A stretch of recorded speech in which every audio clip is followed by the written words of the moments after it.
it's important for people to, even though it sounds kind of wonky to talk about the administrative state, right? You recall when Steve Bannon came into office back in 2017, as Trump's lead advisor, he said, our primary goal here is to dismantle the administrative state. Well, what the hell does that mean? Well, the administrative state is basically the federal bureaucracy. The administrative state is what keeps us safe. It's what keeps our food, prevents our food from having deadly bacteria in it. It's what prevents our drugs from being contaminated with poisons, not even working well. The administrative state is what makes sure that our cars keep us safe when they crash. The administrative state is what protects us from predatory bankers and insurance companies that would just delight in ripping us off, as they did for years and years and years. The administrative state is what makes sure that if your home has a fire, for example, the insulation in your walls isn't going to kill you before the fire does. The administrative state is what keeps your toys safe. The administrative state is what makes sure that banks don't crush your money with them.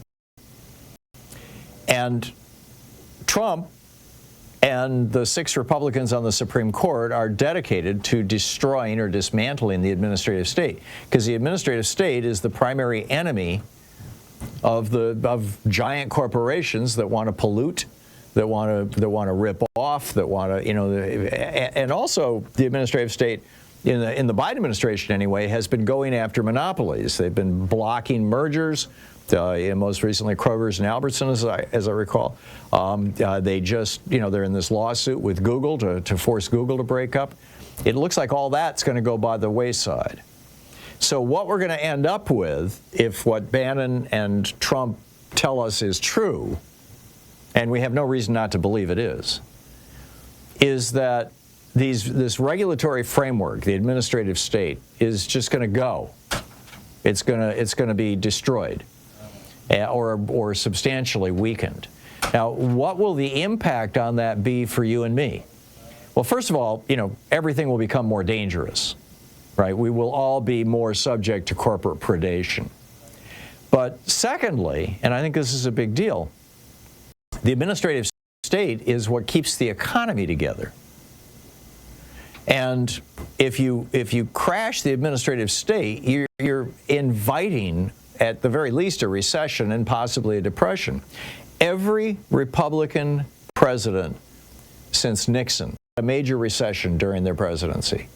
Not one single Democratic president has had a major recession during their presidency since Nixon. Not one. And the reason why, by and large, is that Republicans come into office, and what do? They reduce regulations and they cut taxes, and those things produce recessions. Now, that's fine with the Republicans, because they're there to do the bidding, to do the will of the billionaires, and the big corporations, of the very rich people. And when you have a recession, that is just an incredible buying opportunity for billionaires. Recessions are, I talked about this last week. Recessions are when some of the greatest fortunes in America are made. Recessions are small businesses, homeowners, average people. People are thrown into bankruptcy. People lose their jobs. Their 401k collapses. They have to start selling their stock just to pay the rent. And what happens? Stock prices drop.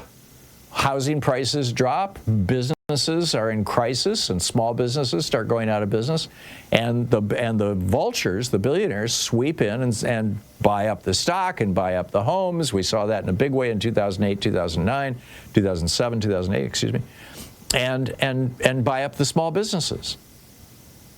We saw that in 2020. And the administrative state prevents a lot of that predation, but that's all going to go away, or much of it is going to go away under the Trump administration. And now that the Chevron deference has been nuked, the Chevron deference basically said that the administrative state, the government agencies like the Environmental Protection Agency, for example, they can, based on the good science that they have available to them, they can make rules and they can enforce those rules as if they were law. And the Supreme Court has said, no, you can't. And so the EPA can no longer, for example, regulate carbon dioxide, because the law that created the EPA doesn't say carbon dioxide. this is, so far, the camel's nose under the tent. But, pretty soon the entire damn camel and, 30 more in the herd are going to be inside the tent here with us. It's going to be, we're going to be overwhelmed by this in the Trump administration.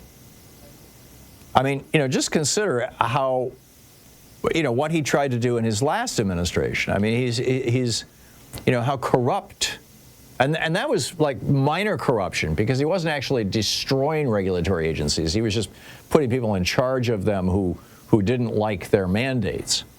Donald Trump put a coal lobbyist in charge of the EPA. He put an oil lobbyist in charge of the Interior Department. He put a telecom lawyer in charge of the FCC. He put a professional union-busting lawyer, Anthony Scalia's son, in charge of the Labor Department. He put an advocate for replacing our public schools with religious schools, Betsy DeVos, in charge of the Department of Education. And it goes on and on. Basically, every major cabinet position, every major agency was staffed by somebody who was actually hostile to those agencies. But we still had the Chevron deference. We still had the ability of these agencies to do their jobs. We also still had a functioning civil service. Now, this goes back to the Pendleton Civil Service Act of 1888, if my recollection is correct. Maybe it was 1886. But it was, after this wannabe member of the administration shot the president. I think it was Garfield. I'd have to go back and look. Shot the president because the president refused to give him a job after he wrote a speech for the president. That's when they said, okay, no more spoils system. We're going to have a real civil service. We're going to have a functioning civil service. I should write about this for my daily take. We're going to have a functioning civil service. And that isn't beholden to politics. Well, Donald Trump tried to undo that in the last several weeks of his administration back in 2020 when he did this Schedule F reassignment, causing civil servants to no longer be members of the civil service, but instead to be political appointees. Under Project 2025, he's going to do that on day one to like 50,000 people. He's going to decapitate the tops of the agencies and replace them with political toadies who will do whatever the billionaires and the big corporations, the drug companies, the oil companies, whatever they want. And I'm telling you, this is going to crash the economy. Every Republican president has a recession because of the way they screw around with this stuff, and Trump will be no exception. So get ready. Warren Buffett in this coming. Warren Buffett has sold $325 billion worth of stock, and he's sitting on that money in money markets. He's gone to cash. Now, what does Warren Buffett know that we don't know? I think it's this. Now, I'm not, telling you now is the time to get out of the stock market or anything like that. Every time I've ever tried to guess or predict or even play the stock market, I've screwed myself. I'm terrible at it. But I'm telling you, this is going to be a mess. And it's going to be a mess, and whether it happens this year, next year, the third year, whatever, it's going to be a mess that's going to affect all of us.